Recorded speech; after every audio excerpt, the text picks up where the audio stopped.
I'd like to introduce the reason why you're here today, and that's our County Executive, Scott Walker.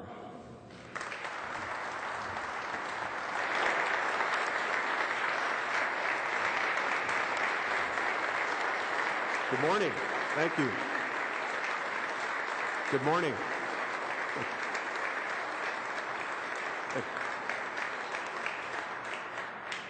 Good morning. Thank you, Tim, for that introduction.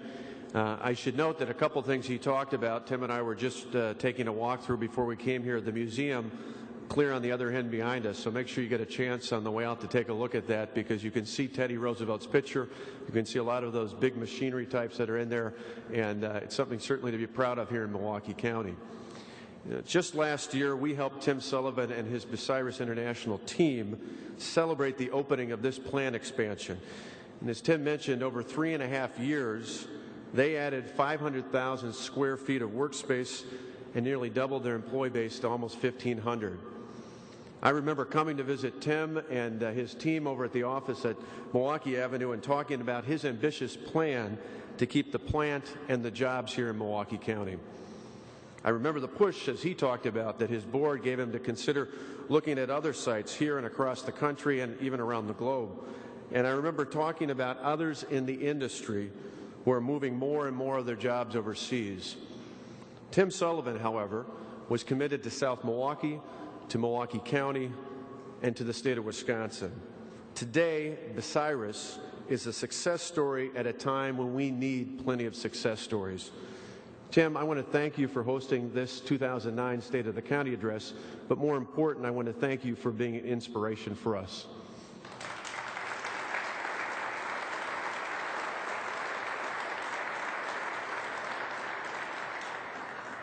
I also want to thank South Milwaukee Mayor Tom Zepecki and the Common Council here in South Milwaukee for their leadership and hard work in making Bucyrus such a success story. It is good to have businesses like Bucyrus at a time when our county, our state, and our country are facing such an economic crisis. Lately, we hear too many stories about job reductions and revenue adjustments. In just a few moments, I'm going to outline our comprehensive plan to get people working again in our county. We want to stimulate the economy through our blueprint for economic prosperity. But first, I want to share with you a few successes that we've had here in Milwaukee County during the past year. Our airport achieved another passenger record. The zoo opened a new entrance and received a great gift for a new major exhibit. The domes reopened and Bradford Beach came back to life. We broke ground for the David F. Schultz Aquatic Center in Lincoln Park. Our sheriff created a specially trained OWI task force to target, detect, and arrest drunk drivers, making 67% more arrests over the previous year.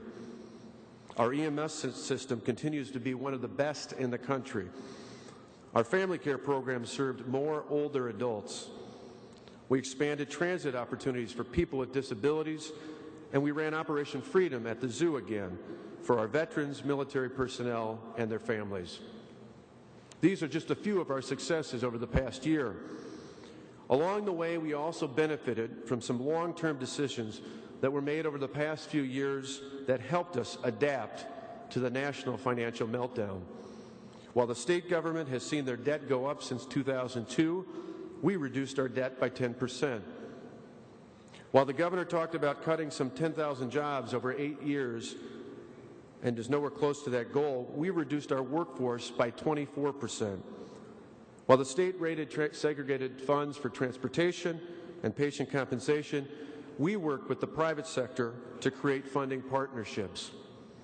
While the state government saw its bond rating go down, the county's bond rating improved in recognition of our efforts to address our fiscal crises.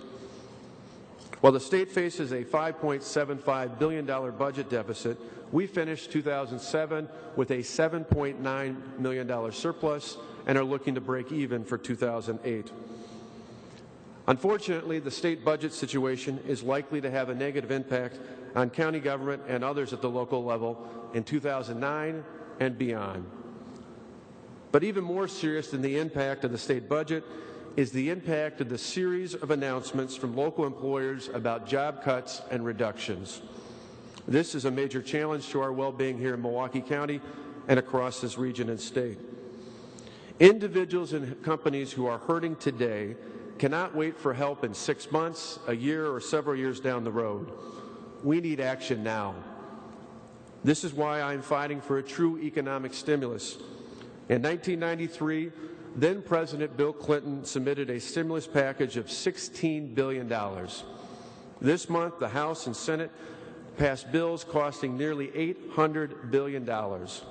There's enough spending in this legislation to give every man, woman, and child in America nearly $3,000. Proponents of the plan claim that it will create or save some 3 to 4 million jobs.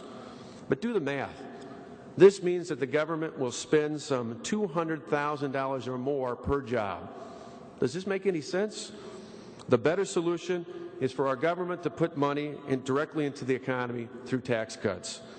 This is what President John F. Kennedy called for in the 1960s and what President Ronald Reagan called for in the 1980s.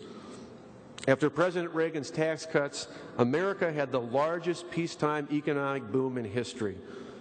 More than 20 million new jobs and 5 million businesses were created during that time. History shows that tax cuts lead to prosperity. While politicians in Washington and Madison debate about how to spend more money on pork barrel projects and bailouts for financially responsible state and local governments, we have a plan to use these funds to get people truly working again. Today, I announce our blueprint for economic prosperity. This comprehensive plan calls for immediate action to improve our local economy and to put people back to work. First, I propose to make it easier for people to afford a home or a business here in Milwaukee County. Last month, the chairman of the county board submitted a wish list of projects totaling some $512 million. Instead of spending more money, I propose that we put these funds directly into the economy. Specifically, I call on the governor and the legislature to allow us to stimulate Milwaukee County's economy by taking that same $512 million and providing the following tax cuts. First, I would suspend the county sales tax as of March 1st. This will save taxpayers $56.2 million and will give consumers another reason to shop here in Milwaukee County. It will also help small businesses like builders, auto dealers, merchants, and others. Second, I would rebate the county property tax levy bill for 2009. This will save taxpayers in this county $258 million. For the owner of a $150,000 home in the city of Milwaukee, they would save $652. For the owner of a small business with a property worth some $230,000, it would mean the savings of $1,000 this year. Third, we would create a jobs fund worth $150 million that can help retain and create jobs in the county. This fund will target job creation at small and mid-sized businesses. Fourth, we would create an innovations fund worth $100 million that will focus on businesses that create jobs in our county related to new innovations. This fund would be created from a portion of the proceeds of a long-term lease of our airport. Fifth, we would double the work opportunity tax credit to create some 10,000 new jobs here in Milwaukee County. Specifically, we would apply $47.8 million to double the amount of funding available to employers as incentives for adult new hires, summer youth hires, disabled veteran hires, and long-term TANF recipient hires. In addition, I propose that the governor and the state legislature take the nearly $4 billion that the state of Wisconsin will be eligible for under the federal stimulus package and apply it to the quickest method to fuel the economy, tax cuts. Specifically, I call on the governor and the state legislature to suspend the collection of the state sales and use tax as of March 1st of 2009 and keep it suspended through the remainder of this year. The average Wisconsin household spends nearly $3,000 per year on the sales tax. Our plan would save taxpayers in Wisconsin $3.26 billion in 2009. This bold move would provide an immediate incentive to put money back into the marketplace. Imagine the impact on builders, auto, truck, and motorcycle dealers, retailers, and all others who are hurting under this economy. Let me say as an aside, this morning the newspaper talked about this as being a sales tax holiday. Let me be perfectly clear. This is more than just a holiday. This is calling for the end to the sales tax throughout the remainder of 2009. Aggressive tax cuts will put more money into the hands of consumers to stimulate the economy and into the hands of employers who can create more jobs.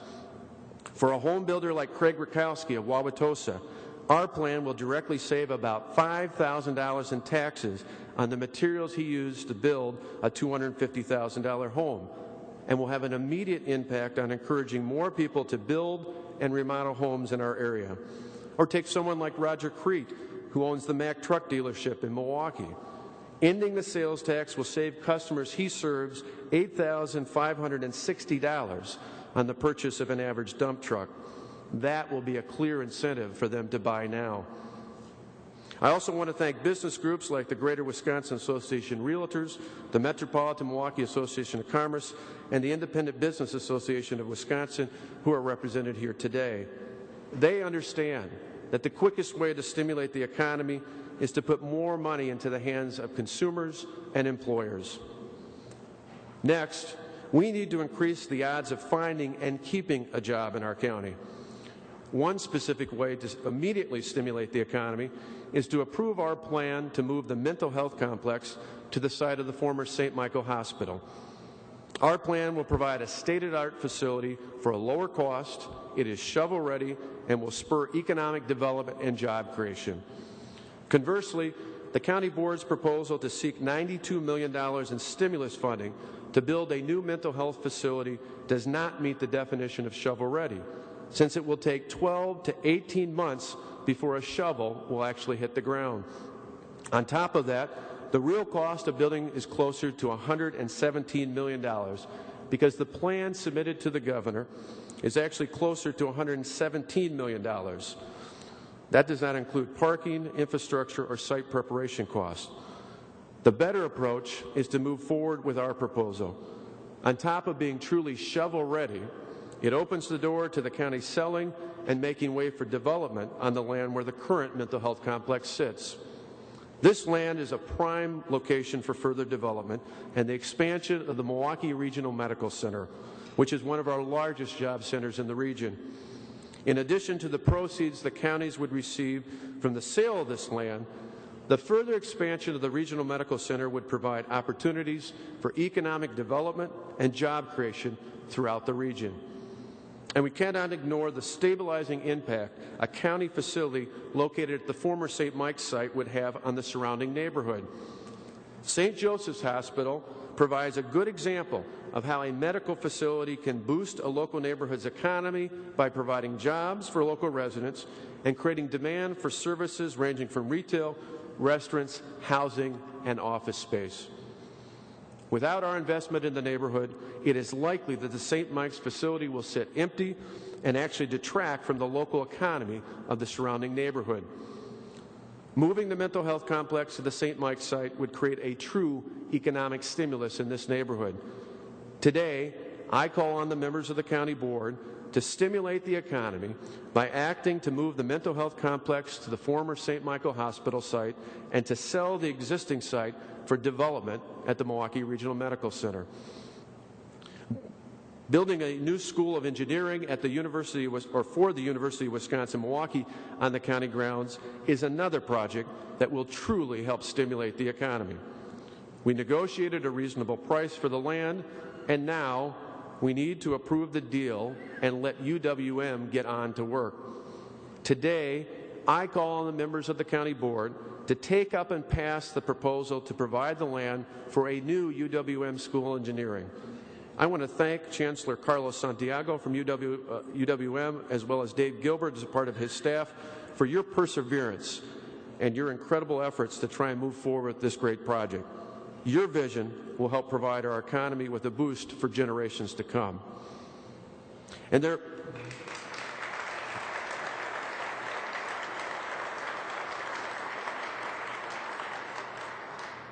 are plenty of other areas of county property that can spur economic development. From land at 6th and State to 68th and State to land around the House of Correction, we have plenty of opportunities to act on in 2009. As these opportunities are realized, I call for swift action from the County Board. One of the biggest and most visible tracts of land that is ripe for development is the Park East Corridor. To jumpstart work on this area, I propose selling all the Park East County land to the City of Milwaukee. We have a plan for success. The county should sell the land to the city for market value and repeal the so-called community benefits from years ago. City officials have the tools necessary for a large-scale project, and they need the flexibility to attract a wide range of interest. Today, I call on the members of the County Board to approve our plan to stimulate the economy by selling the Park East land to the Milwaukee Department of City Development and to repeal the so-called Community Benefits Ordinance. Next, we propose new ways to connect people to jobs. We specifically propose the continued growth of General Mitchell International Airport. Mitchell is an economic engine for the region, and it continues to set the pace for passenger growth. We want it to be the most convenient airport in the Midwest. Since the airport is our front door to the business traveler, we will continue our plans to remodel and enhance the facility. We also want to advocate the pursuit of a long-term lease option for the airport. Mayor Daley, to the south in Chicago, received a winning bid of $2.5 billion for Midway last September. We want to prepare a similar process, but we need the approval of the County Board. For more than 2 years, we have looked into this process, yet some have asked, what's the rush? Well, simply put, we don't want to lose our chance. The Federal Aviation Administration has a pilot program authorizing the long-term lease of airports to private entities. This pilot program allows for only 5 slots. 1 slot has already been taken by Midway. 1 slot is reserved for general aviation airports, leaving only 3 slots for Mitchell to be eligible for. The New Orleans City Council recently voted to apply for one of the remaining slots, and reports indicate that Minneapolis, Oakland, Long Beach, and Jacksonville may seek the remaining slots. If we are serious about finding an alternative funding source for our transit system and about addressing our structural pension issues, we must act now and, at a minimum, allocate the funds required to prepare a preliminary application for consideration by the FAA. As I've said in the past, I envision the proceeds from such a long-term lease going first to pay off all outstanding debt for airport-related projects, and then using most of the rest as a long-term funding stream for our bus transit system. And as mentioned earlier, I would also use $100 million from the proceeds to establish the Innovations Fund. Last week, I met with representatives of all the major airlines at our airport. Now is time to act. Today, I call on the members of the County Board to approve funding to submit a preliminary application to the FAA for this program. In April, we will submit an application to the federal government for the Very Small Starts program to create a bus rapid transit line from the northwest down Fond du Lac Avenue to downtown Milwaukee and then back down National Avenue to West Dallas. The County Board approved funding for this request in the 2009 budget. With a stable funding source for operations and with the use of these federal funds to upgrade the current fleet, we will stabilize and improve the transit system. In turn, this will make the bus system easier for our current riders and more attractive for future riders who can use the system to get to and from work. A week ago, we announced a new partnership on transit with the City of Waukesha and with Waukesha County. Once approved by each of our governing boards, we will no longer have additional transfer fees for bus trips that go beyond county lines. We will help Waukesha County advance van pools, and we will prepare to purchase a new fare box system that will be the same in each of our counties. Today, I want to thank Supervisor Michael Mayo for his willingness to take up this issue before his committee, and I call on all the other members of the County Board to help us approve these enhancements to our transit system. I also want to specifically thank Waukesha Mayor Larry Nelson and Waukesha County Executive Dan Dracus for their leadership on this issue. We hope that this level of cooperation will expand throughout the region. Next, we need to increase jobs for those in need. Last October, Milwaukee County completed the state's process and submitted our application for family care expansion to ensure that people with developmental and physical disabilities are served. Based on the state's timeline, the expected implementation was to be the first quarter of this year. To date, the state has not committed to a start date, while we have over 2,700 people on waiting lists for services. This is a proven, cost-effective program serving those over the age of 60, and we need swift action from the state to ensure that people with developmental and physical disabilities under the age of 60 are getting the services that they deserve as soon as possible. Today,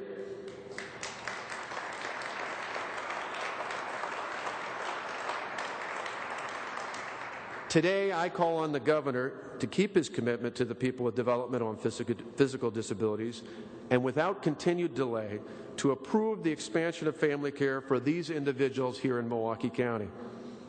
Finally, we need to streamline and reform government to be able to build an environment for job growth here in Milwaukee County. As the private sector is downsizing workforces and taking steps to control costs just to stay in business, the county too must adopt reforms to fundamentally change the way we conduct our business. To put more resources into services to the public instead of just benefits to employees, we need to change state law to be more like the private sector. Today, I call on the governor and members of the state legislature to reform collective bargaining laws to reflect current economic conditions and local government's ability to pay. Local governments need relief from the state so we can control employee wage and benefit costs. During the next year, I will continue to advance proposals to reform county government to make it more effective and efficient. As I've said many times before, the premise that government must either cut services or raise taxes to live within its means is a false choice grounded in status quo thinking. In today's economy, it has become even more imperative that we adapt to the changing conditions and find ways to continue to provide core services without raising taxes. We need to take aggressive steps now to put money into the hands of our citizens and the businesses that create jobs. This will stimulate the economy and save jobs. Raising taxes of any kind will result in more job loss, more business closures, and more reliance on government services. Overall, we are ready to rebuild this county, this state, and this country. Our blueprint for economic prosperity will lead to real job growth.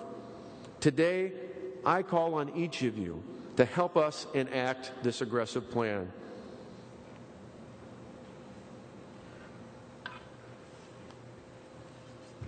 Many of these projects are shovel-ready.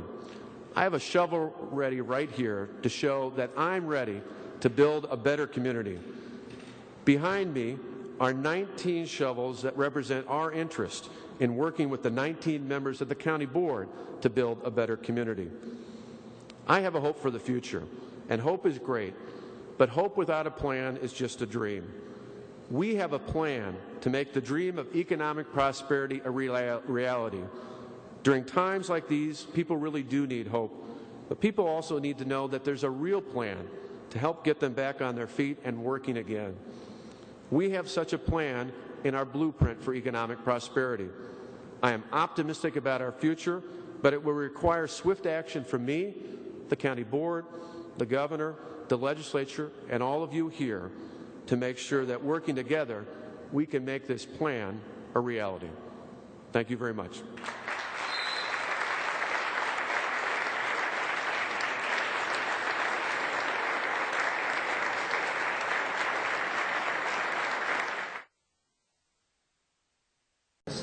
Let's talk first of all about this property tax rebate. How would it work? We would send checks back right directly to property owners. So, again, someone, say a retired woman who's got a $150,000 home in the city of Milwaukee would get a check back for the $652 she paid probably in December for the 2009 year, and she just get the check right back. Same thing with a business owner who's got a property. And we looked at the average for business owners, small business owners, is about a $230,000 property in the city of Milwaukee. They'd get a check back for about $1,000. And the holiday on the sales tax. Yeah, and we say it's not even just holiday, it's ending, flat out ending the sales tax for the remainder of 2009. As of March 1st, we propose doing it in the county. We also propose that the state do the same thing. If you do that, on average statewide, the average household in the state spends about $3,000 per year on the sales tax. Not only would that be a savings for them, but we think it would be a tremendous incentive for people from outside this area, and ultimately outside the state, to come in and make purchases. It works in Minnesota for just 2 weeks. When they do it for school-related items before the school year starts, we'd be doing it for the rest of 2009. People might look at this and say, a statewide sales tax holiday being proposed by the county executive in Milwaukee County. This is a guy with plans for higher office. Well, in this case, if we could get it enacted, I mean, in the end, it would have a direct impact on people here. We've, unfortunately, up until this point, talked about items that maybe are a year, 2 years, 3 years down the road. That doesn't help guys that I represent at Harley-Davidson or at Quad Graphics who got layoff notices for the last month. They need help now. And this would be a way to give them the most immediate impact, not only in their own lives with a rebate on their taxes, but ultimately get others to come into the economy here and maybe do things that would ultimately get them back to work. It's a lot of plans for somebody to use. It's a lot of plans to use stimulus money from someone who didn't want stimulus money. Well, in our case, we said don't waste it. Put it into the economy. We argued the federal government should put it in the tax cuts. They didn't put as much as we would have liked into tax cuts. So instead, we're saying with the money we in the state can get, here's a better way to stimulate the economy. If you want to put Harley workers back to work, you got to have a way that ultimately puts money into the hands of consumers so they go out and buy Harley-Davidson motorcycles. None of the other plans we talked about do much to do that. This sort of plan would do just that. All right, let me ask you this. Republicans in Washington had pushed for more tax cuts in the stimulus bill and didn't get it. Republicans in Madison had suggested more tax cuts. They're evidently not getting what they want. Realistically, what are the chances that you're going to be able to accomplish this? Well, I still think at a county level, what we're trying to do is give specific plans, not just this broad philosophical argument, which is really what they were doing, particularly in Washington, and to a certain degree in Madison. We're telling people exactly what the cuts would be used, exactly how it would impact their lives. When they heard the debate in Washington, some may have agreed with that principle, but until you see what it actually means to your household, to your family, to your business, it's not quite as effective in driving people to call their congressman, to call their state legislature, to call others in local office. I think in this case it will. You think that by doing that, by proposing the tax cuts, the stimulus package is going to create the jobs that people are hoping that it does? Absolutely. I mean, from 1983 until 1990, we saw this country had just come out of a national recession. We saw huge inflation, all sorts of financial problems. Ronald Reagan directly dropped the tax rate on Americans, and in turn, in that time period, we had the largest economic boom in American history, and it created 20 million new jobs, 5 million new businesses. We think a plan like this on a smaller scale than nationally, but here in Milwaukee County could do the same thing. And on the state level, we're talking about changing laws, changing the way things are done in order to accomplish this. Absolutely. And in the end, it's not only the change, it's asking the legislature and the governor to modify what they're looking to do currently with that stimulus money. We don't think you should be using it to fill long-term holes in the state budget, but instead it should really be used to stimulate the economy. And the best way you can do it is put it in the hands of consumers and job creators. You think that's going to happen? We're going to keep fighting for it until it does. Appreciate it. Yep. Scott, thanks, sir. Okay. No, it's right. You want me to? Oh, no, it's fine. I'm with radio. Okay, sure. I'm wondering have you talked with county supervisors already? What do you anticipate their reaction to today's? No, this we just announced. I mean, some of the bits and pieces about some of the individual projects that we talked about in terms of building things and that we've been working with the county board before. Sure. But certainly on our tax cut proposal and on the specifics of some of our enhanced or new proposals, those are definitely new. But we'll be working with the as many supervisors as possible over the next coming weeks.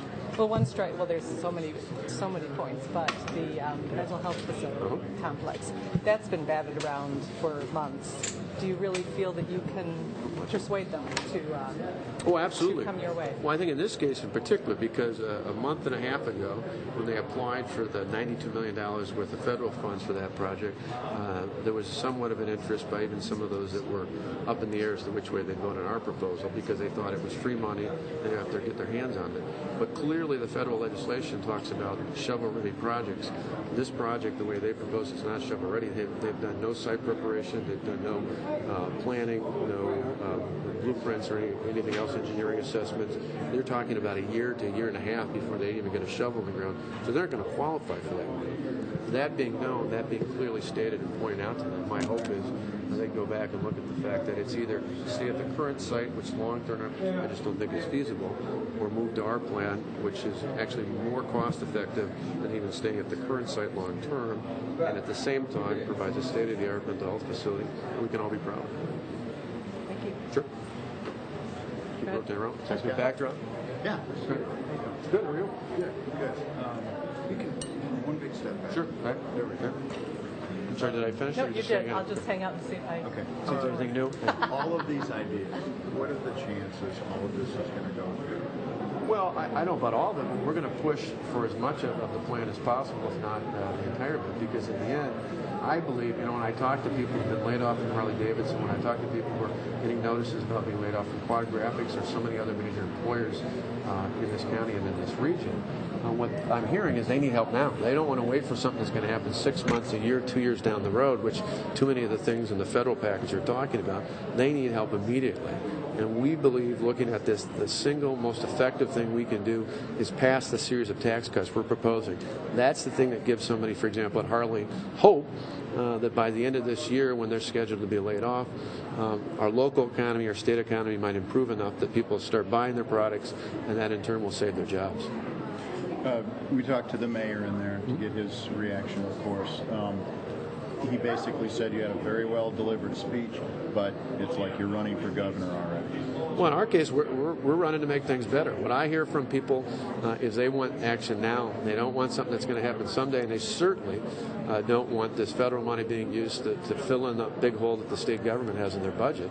They believe it's supposed to be for a stimulus, and so we're proposing the most immediate, direct way to actually stimulate the economy, not just spend it on more big government spending programs that aren't going to help create jobs, or on things that really just backfill in those state and local budget gaps.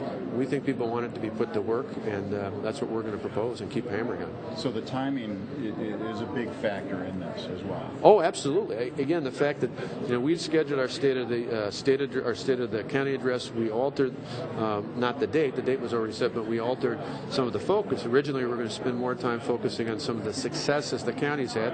Obviously, we listed a few of them out. We have had some good successes. Certainly the fact that, unlike the state of the federal government, we ended the year with a slight surplus in and of itself is a success. But we really look at where people are at, not just in the debate over the stimulus, but where people are at day in and day out with their jobs, and even those that have jobs, their worries about their jobs.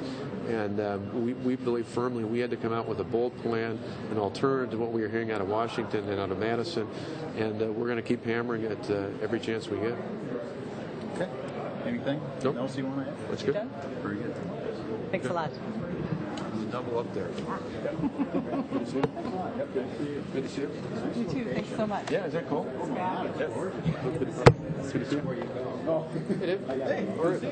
Can I ask you? Anything else? Yeah, I have a couple questions for you. Sure. I'm just trying to find my. Find the recorder. Hi. Say thank you. Personally, I think you're doing a splendid job. Thanks so much. I met you once at the Bueller Brentwood. Oh, yeah. I see you over there on my left, your right. This morning, I knew that. It's kind of cool afterwards to be in So here. maybe I'll give People haven't seen it. Paul. It's pretty interesting. I don't know. Yeah. When you think about that, it's unbelievable. One of my favorite companies. Yeah, they really are top. And the fact that they stayed here is pretty impressive. It is. Thanks, Susan. Thanks. Well, what I'll do is I'll do a short YouTube video and then. What do you want the background? You want the Teddy and the machine? Oh yeah, yeah. That's kind of cool. Yeah.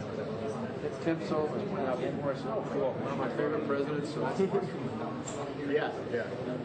I think that was actually pre his getting shot in Milwaukee. So I got shot right about there. Really? Yeah. Oh, yeah. Oh, too close? Oh, you're good. You're good. Let's talk a little bit about some of the proposals we talked about today. One of them is getting rid of the sales tax for the rest of the year on the county level and the state level. Yeah. What kind of support do you think you might generate with that? Well, I think that's why we gave very clear specifics when we talked about the fact that nearly $3,000 per year is spent per household here in the state of Wisconsin. And when people realize just how much that would save them, I think that in of itself would be very attractive to repealing both the county and the state sales tax. The other part is, and I was just talking to folks about a month ago over in the St. Croix area in Hudson. They talked about the dramatic impact every year when for about 2 weeks the state of Minnesota has a sales tax holiday, in that case, just for school-related supplies. And they talk about all the people that come from Wisconsin, the northwest side of the state, over into places like the Mall of America and buy things. I think saying you're going to end the sales tax for the remainder of 2009 as of March 1st would have a tremendous impact on the economy. It would bring people in to buy cars, trucks, boats, motorcycles. It certainly would help with home builders and the supplies that they get. It would help with realtors. It would help merchants overall, and I think it would be a great way to put people back to work. At least in the airport, that you can imagine that drawing some controversy. I mean, what's the case for that? Do you think you can convince the board to go along with that? Well, we're going to keep pushing it. And a minimum, what we're asking them to do specifically is to allow us funding to do a preliminary application. There's only 5 slots out there. Chicago already did one with Midway. One is just limited to general aviation. There's 3 slots out there, and there's already 4 or 5 communities that are talking about seeking out that preliminary application. If we don't get one of those 5, we're out. So at a minimum, we want our foot in the door. That allows us the process to get final approval on that. But we think it's a great idea. Mayor Daley last September got $2.5 billion for Midway. They have much more debt in their airport than we do, so actually in the end, even though they're a bigger airport and a bigger price, we would net something similar to what the city of Chicago is going to get out of that deal. And it ultimately is set up in a way so you protect all your interests, all the things that you want to protect in the neighborhood around the airport, and the consumers of the airport could be enacted, but you could use a very successful asset and then apply that to other needs like the transit system. Park East land, Mayor Barrett's a little bit leery about actually purchasing it outright and kind of prefer to manage the sale of the land and then give the county proceeds. So what's your thoughts on compromise on that? Well, in the end, we can work it out. We think DCD, the Department of City Development, the City of Milwaukee is the right place to go. City governments just across the state statutorily are set up in a way that they have better access to development funds, to zoning issues, to TIF issues. They're better able to manage the operations of a large-scale development like that. We've said that for years. We're proposing that right now because some of the changes that some of the developers on the existing sites have been through over the last couple months. Our hope is we can work that out, whether it's an outright sale or some sort of adjustment to that. We've been working with DCD already at the city level. We'll continue to work with them. And you had some criticisms of the state, strictly budget matters. Sounds like some themes possibly for a gubernatorial run. I guess how you respond? Well, in our case, it's a great contrast. For years the county's gotten beaten up, and we're not perfect yet. We're far from it. But when you think about things like the state's debt being through the roof, our debt is down 10%. The size of the workforce is too high, and right now that's causing a drain on the state budget. Our workforce has reduced about 24% since we came in 2002. A series of other things, even our bond rating. The state's bond rating's been down since we came. Our bond rating was improved last year. All those things are happening at the same time. Obviously, the state has a $5.75 billion budget deficit. We finished off a year ago with a surplus of almost $8 million. And this past year, once the final sales tax numbers come in this month, we should be at a point where we break even and maybe even have a slight surplus. We think that's a great story to tell, regardless of who the county executive is, regardless of who the governor is. It's a great story to tell, a tale of 2 different governments, because we made some tough decisions, and in the end it's paid off in us being in a better position to tackle this crisis. Great, thank you. Thanks a lot. Sure.